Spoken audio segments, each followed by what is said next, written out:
Okay, today's video, I wanted to talk a bit about, well, first of all, I'm going to say here that a lot of this is kind of just me talking about some of the process and things that I've gone through of recognizing truth, okay, and finding truth. So I guess you could say the topic of today's is recognizing the gems, the diamonds, the gems, the chunk of gold, however you want to imagine it, the truth that is in, that can be found in the world, okay?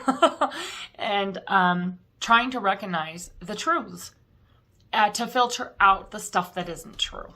Because this is a really tricky world we live in, and it's a really tricky time to be in the world because there's you could say there's just a lot of deception. There's just a lot of things in this world that aren't true in all areas, okay? In all areas. I'm not just talking, a lot of this comes from my religion experience of kind of waking up to some of the things in my religion that I was taught were true that I've been shown are not true. And so this is just me talking about finding truth in this world, okay? Okay, so I would say the number one biggest thing is recognizing how God speaks to you.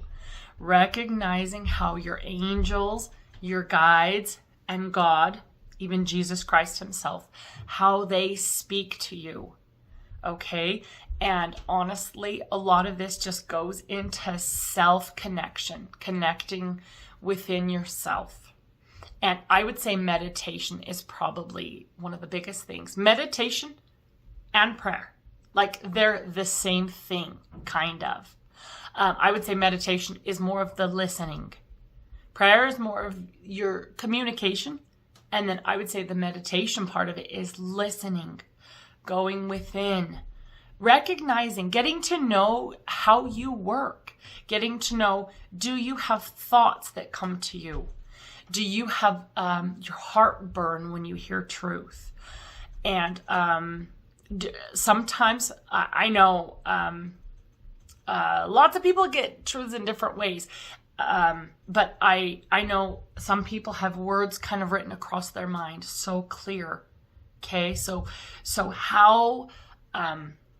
how God speaks to you, how you feel that truth. And this is so individual. Like I can't talk about it for you because it's so individual. I can tell you for me, and again, you have to find how you can get communication from divines and within, because you are divine within. Guys, we are gods come down to earth. We are, okay? We're these divine, amazing light beings. And we can know what's true and what's not, okay? And so for you in your journey, that could look like so many different things, so many different ways of trying to hear clearly, trying to understand the feelings of how God speaks to you in so many different ways. But for me, I did a lot of fasting, and that opened up a whole bunch of super clear communication from God, even to the point where just clear words, clear thoughts, full knowing. Like it's really powerful when you start to hear God more clearly, and you start to hear your guides and your angels and all the people that are here helping us and your own inner self. Okay. So that is such an individual journey. I can't really talk about it. There's not much I can say.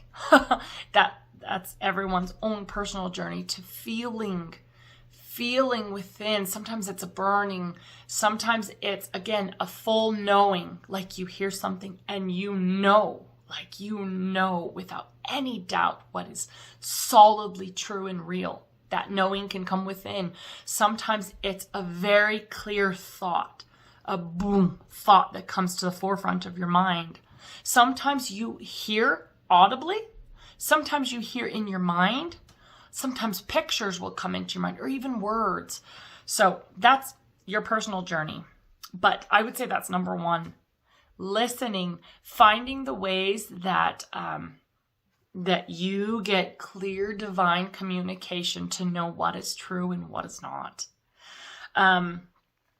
Here's something I was talking. No, so these are just things me talking to you about things that I have had to see and recognize in the world.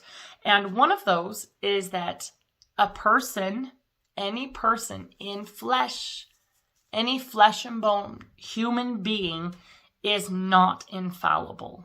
Okay? That goes for leaders that we've believed are infallible in different religions. You guys, there's a lot of people, like you go to Catholicism, they think the Pope is pretty much a perfect man. Like he is infallible. And I'm here to say that every man or woman in the flesh is not infallible. Did I say that wrong earlier? They're not infallible. Wait, am I saying that right? Do you know what I mean? They're not perfect. They are in the flesh. And there's that scripture that warns us to trust not in the arm of flesh. You guys, we have to go to God for solid truth. We have to go within. We have to get solid truth from the source of all truth. That's the only way to know who's telling the truth and who's not. What's real, what's not. Because you've got so many voices coming across in religious spheres, over the media, in government spheres, medical industry, education, all of these places. And you have to get this truth to know what's true. So there is no one on this earth in the flesh that is infallible. Is that the right word? Am I saying that right? I need to look that up again, so I'm not saying backwards. No, really. Trust not in the arm of flesh. You've got to go to the source for all truth. If you are Christian, a lot of people communicate with Jesus Christ, the source of all truth, okay? Now, another thing. So yes, if they are in the flesh, you should question. You should question and dig in each thing to find. They may say lots of gems of nuggets. Wait, okay. This is my next one. Okay, so the source of our truth, God. We've got to get truth from the source, okay? And we can have that within because we are totally connected to God, angels, divines. We are totally connected. Our spirits, we may not be seeing it in the 3D flesh form, but we are connected to them, okay? It's just a matter of hearing clearly, of discerning their communication to us, and even our own spirit who within knows everything. You guys, our spirits within our bodies, like what people call their higher self, we know everything. We do. We know what's true and what's not. If you've ever had near-death experiences when people leave their body and they see other people, they can hear their thoughts, know exactly what the thought is, whether it's real, whether they're lying, what is true, their beliefs. Like, our spirits have this too. So connecting to our inner, perfect, divine, knowing truth. Okay? One thing I wanted to talk about is, so when you listen to a talk from a religious person, okay? So a religious talk, there is a really big problem that humans have, and this is everywhere. If someone listening to another person, you know what? I can't do it without the religion thing. A lot of these things are focused on the religion thing. So let me just put a thing right here. If you are an active LDS member, will you please turn this off? Because I've got some things to talk about the the LDS religion and its leaders and things that aren't, that won't be happy for active LDS members that are very happy where they are and they don't want to hear negative things. So if you're a happy, active LDS member, please turn this off. Thank you. Thank you. I don't want to stress, trigger, annoy, frustrate, weird out. I don't want to do that. So I'm putting this warning right here. I'll put in the title too. Thank you so much. Okay. I thought I could do this without getting specific. I've got to get specific because a lot of the flavor of religion I come from is Mormonism. I used to be in the LDS church. And this is really, really common in the LDS church. And I can't just kind of make this for everybody. I can't. So, in the LDS church, there is this belief that the authorities at the top, Q15, are maybe not perfect, but are always spot on, which pretty much means they're perfect. At least the belief that they're perfect, okay? And so what we really have to kind of wake up to is that they're not perfect. They're in the flesh. So another thing, if you wake up to that right away, then this next thing doesn't apply. But what often I used to do in my old religion is that I would listen to a talk of somebody who I thought was amazing, and I would swallow the whole talk. So here's their talk, right? And I would just, every little point within, I would swallow it and believe everything and say, it's all true. Everything they say is true because this is an amazing person. And what I want to say is, whether you're listening to a talk from someone, I don't listen to those church talks anymore. Sometimes I peek in, but I'm not interested in a lot of that stuff. But whether you hear it on the news, this is applicable to everything and every, because some people have like favorite news anchors, you know, certain news anchors are like, oh, he always speaks truth, or, you know, he's conservative, he's fighting for the, but you know what? I've listened to some of these ones who I have kind of supported a lot because they have been speaking truths, and I have found numerous sandwiched lies, even in the most conservative media, okay? And so this applies to everyone, everything.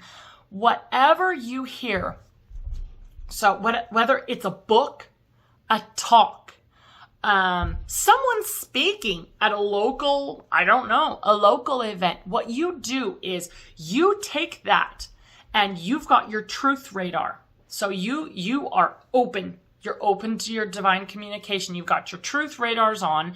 Your heart's open for truth. Your mind's open for truth. And it's also discerning for what's not. So you would take a talk from whatever, and you would listen. And there will be very often, especially in religions and things, there will be truth, truth, truth, twisted truth or lie, and then truth, truth, truth, truth, truth. So you're getting kind of that truth sandwich. You've probably heard that before. And they're taking that because we resonate with truth. We go, you know, this is true and this is true. Then I sandwich it and eat it all. But laced in the middle of that was a twisted truth or a lie made to look better in different ways. And so you have to break apart things you hear to get the gems. That means, well, what I just said. You can't just say, well, that news reporter always says true things, so I'm going to believe everything he says. You can't say, and especially in religion, I'm out of this. But for those that, you know, are still kind of hanging on a little bit, when you hear a talk from someone you thought was just this amazing person, there could absolutely be untrue things in there, or truths laced with agendas. Okay? And so you break it apart. You break it apart and you go, wait a sec. Well, this is a truth about Jesus Christ. It's amazing truth. But then you kind of look at the whole picture and say, wait a sec. This truth about Jesus Christ is being tied to, you know, they'll say Jesus is da-da-da-da-da, and then they tie it to the current leadership. Meaning, Because we go, yay, Jesus. But being discerning is going, but wait, what are they saying? So very often in my old religion, it was just always tied to the true prophet, the true anointed leaders or whatever. And it was always kind of tied to the church. I didn't see it when I was in it. You really can't until you kind of wake up to the, step back and see kind of these greater pictures. But it was always tied. It was always linked. And now you're seeing the church, it's clear now. You can see all sorts of videos and stuff on the internet where the church is being completely connected and tied to the Catholic Church and this church and the government, and it's being linked. They're one and the same. A lot of the darkness in the world is running all these different organizations and a lot of the big churches and stuff. So anyway, my main thing there was to take away, break it apart, find those truth nuggets, find the gems, and be discerning about what is around the gems. Okay? Because they will say stuff. They'll give a great talk about Nephi, and there will be truths about true principles that Nephi emulated in certain things. But then you will find things that around it that aren't truth. And so digging for the nuggets and weeding out the things that aren't true. And also looking for agenda. Question what you hear. Looking for the agenda behind it. Okay, this person is saying this amazing truth about Jesus Christ. But what are they representing? And how is this being connected to? Do you know what I mean? Anyway, okay, here's another thing and this is something I never could have kind of guessed this when I was deep in the LDS world. A moving performance does not equal truth. Okay, guys, a moving performance does not equal truth. Now, this is really hard. When you go and you watch a movie, and say it's a war movie, and say it's about a true war, and people die, and there's numerous scenes where people have died in this war, and it's really rough, and imagine how many moving performances you have seen by actors in movies, and they've brought you to tears, okay? Imagine how many times you've watched a sad part or a happy part. Maybe it was a movie about some beautiful miracle. A girl almost died and then she was brought back and her angels, whatever. Imagine the tears that came from being shown beautiful things from moving performances in movies. Okay, well, this is really hard because there are many who are very gifted and talented in speaking, and they get up at the pulpit and they give a moving performance. And I'm telling you, they hit all the right things at all the right places. And they'll even hit this crescendo. Well, they'll tear up at a certain point, on purpose. And it is so hard to tell the difference, guys.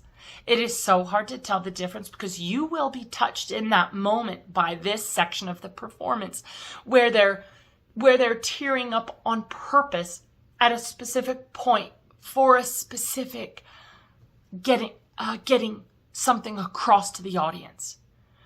And it is so stinking hard to tell the difference because you will have people really tearing up because they're really feeling the Spirit in different places. So this is another thing where questioning, being discerning, and really listening while getting divine guidance within. Okay? So I've been shown, I'm just gonna say it. My husband and I have been shown multiple speakers that are very, you could call them LDS celebrities. They are very talented in speaking. They're kind of famous in that speaker, they spoke at this youth thing, and they spoke in this conference or whatever. These famous speakers, they are gifted. They are talented in speaking. And their performances are extremely moving. I actually can look back at a few of these speakers and other speakers where I was so moved by their performance, and it was so, but here's the thing is they use truth too. They use truth in these performances. They get up there and they say, God is our Savior. He is there for us. I'm just making this up. But that's the type of thing they say. And we in the audience, we go, He is our Savior. He is there for us, right? We resonate with truth. We feel it in our hearts. But there's always an agenda with this talk and this moving performance. So honestly, if you run into someone giving a very moving performance, I won't call it a performance, a talk that you feel very moved, you can pick it apart and question. You can say, wait, I felt the Spirit. I felt warmth, good things at this point in the talk. Was it the speaker themselves? Is the whole talk true? Because just always assume that the whole thing is not true. Just assume that. Say, you know what? I need to dig and get the gems out of this thing. Okay? Because a moving performance that brings you to tears and is loaded with truths, even about Christ, about the Bible miracles, Book of Mormon miracles, just God in general, truths that make us go, yes! You still need to pick it apart. Because I'm telling you guys, there are people out there that are so gifted in speaking. And how do you say this? The dark side is using their gifts to draw people in. And what was the visual? Hold them tight. Hold them tight. Okay, sorry. I'm always trying to give a visual. No, really. I have been shown, well, my husband and I have been shown, some of the, I forgot to tell them not to play, some of the LDS celebrity speakers actually have altars and are under that form of mind control where they kind of, it's awful. They hack their talents of speaking and also motivation, talents of motivation, but also there are talents and gifts of presence, having a presence and what's the word? Persuasion. They're very persuasive. And so a lot of these celebrity people that they put in the forefront because they're so good at what they do, many of them actually are under a form of mind control to where the dark ones at the top are hacking this personality, this altar that is so gifted, and they're using them to draw people in, to influence the masses.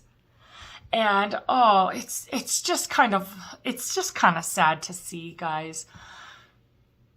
Cause it's like, I used to love this one guy or that lady as a speaker, and I used to be under their spell. You listen to them and you're like, wow.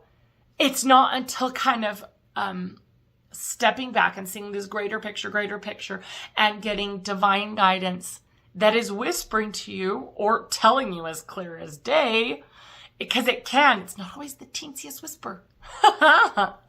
Sometimes it's a poof. This is this, Karen. This man is lying. And seeing this is a truth and this is a truth, and he's telling you this and it's not true, this portion of it. So anyway, it's becoming discerning, and don't just trust and believe in a moving performance. Question that. Say, why am I feeling so moved by this talk? Is it all true? Which it almost usually isn't. And you've got to root out the gems. You've got to dig out and find the truths. Okay, so a moving performance does not equal truth. That is really tricky because we as humans are so emotional that it's easy for us to feel into a moving performance that causes us to feel so good. And here's the thing is, the truths in the talk are probably what's causing you to feel good. But you group it all together as, this man is telling truth. He's amazing. That means the church is true, type of thing. And okay, that moves me to my next one, because that's what you believe. Now, this is really important for like the LDS world. Sorry, not for active members, but in the LDS world, people that have woken up or are waking up and are kind of seeing the greater picture, seeing more clearly. Separating feel-good events for what they are. Okay, in the LDS world, there are a lot of events that cause happy feelings. So imagine going to girls' camp. Fun. Let's just use that as an example for a second. So going to girls' camp, let's just say taking a bunch of girls in that area on a fun camp. That in and of itself can be a beautiful and enjoyable fun thing. But here's where we stay roped into the church our whole lives, is that we because it's a church-centered camp, we automatically take this feel-good event and we connect it to, this is the true church. Okay? And imagine, and that's why even stepping back and saying, okay, I had fun at that camp. Like, say you're looking at this whole camp. I had fun. I loved the food. I loved shooting bow and arrow. I loved, hiking out in the mountains. We had a testimony meeting. That was fun and amazing too. But looking specifically, what in the testimony meeting was it focused on? Well, almost everybody bore their testimony that the prophet is the true prophet. So that is solidifying that teaching, okay? And then think of all the other things that you did within that camp. Maybe you had a craft, and the craft was all about the church. It was a painting or something, and it was all about church or Jesus, but it's connected to the church. So I'm not sure if I'm being clear.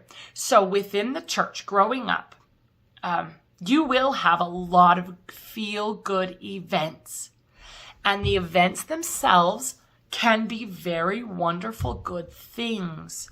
But what goes on is it's tied to the church. So if you went to youth conference and you did Trek and you had a life-changing experience there, like, that can be a good thing. But what they're doing is they're tying it directly to the church.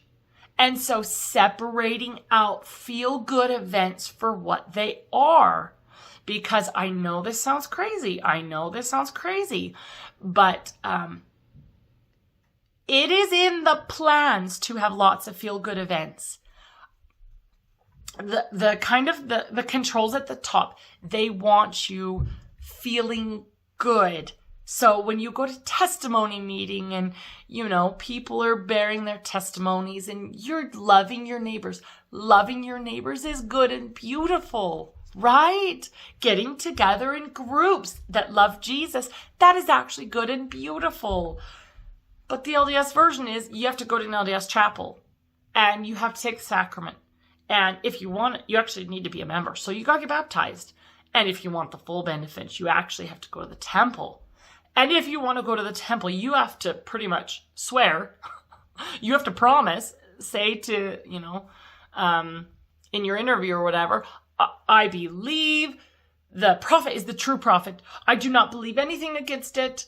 Oh, and you have to pay your 10%. Like, do you see all these have tos? And it's all this one big system. And it's all interconnected, okay? And it keeps you really just... Now, imagine a lifetime of feel-good events.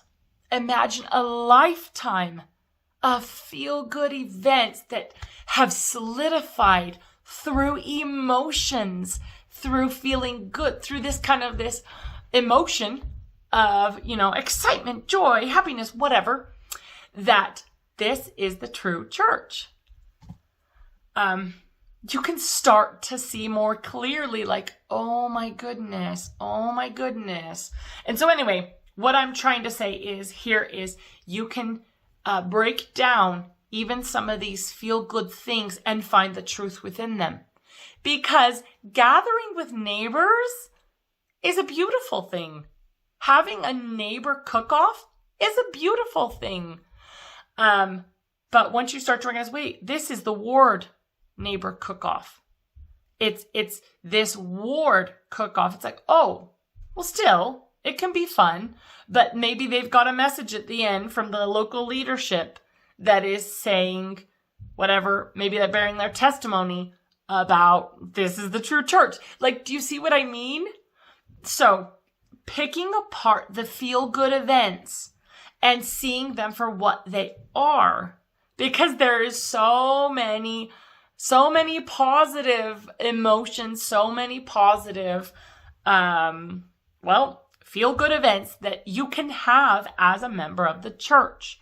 But what you don't see is the greater picture of you're staying within where they want you to stay.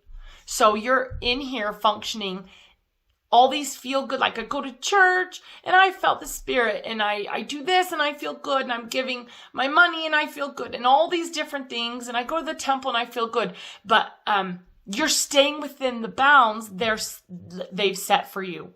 So even like, and one of the ways they keep you in is fear. Because all these feel good things, a lot of them can be really beautiful, wonderful things, like giving your money to people that need it. That's a beautiful, wonderful thing. Giving your money to a corporation, pretty much, an organization, which really is a corporation, and you don't know where that money goes. And a lot of it doesn't go to beautiful purposes. But taking that same 10% and giving to people, real people that could use it, and you, like, even on a local level, a family level, people that really need that. That is as Christ-like as it gets. Can you imagine people in this world taking 10% of their money and giving it to people they know in their area, in their family, in their lives? It doesn't even have to be in their lives. I mean, just go to your local and give to people that are homeless. People that need it. Like, that is Christ-like. That could change the world, guys. But what we have is members believing that Jesus wants them to donate 10% to this organization. And no one even knows what they're doing with their money. I mean, you can know, but the people inside the church don't know. And there's a lot of money. Billions and billions going to really bad purposes, okay? Anyway, so that pretty much covered that. Separating the feel-good events. So basically, looking at all these different places in life, whether you're watching something, listening to something, reading something, you can dig in, center yourself, learn to discern and recognize how God speaks to you, because you can filter out and gather the gems of truth in this world. You can know what's true and what's all the junk covering the truth that they want you to believe, like the agenda behind it, or the lies they want you to believe, right?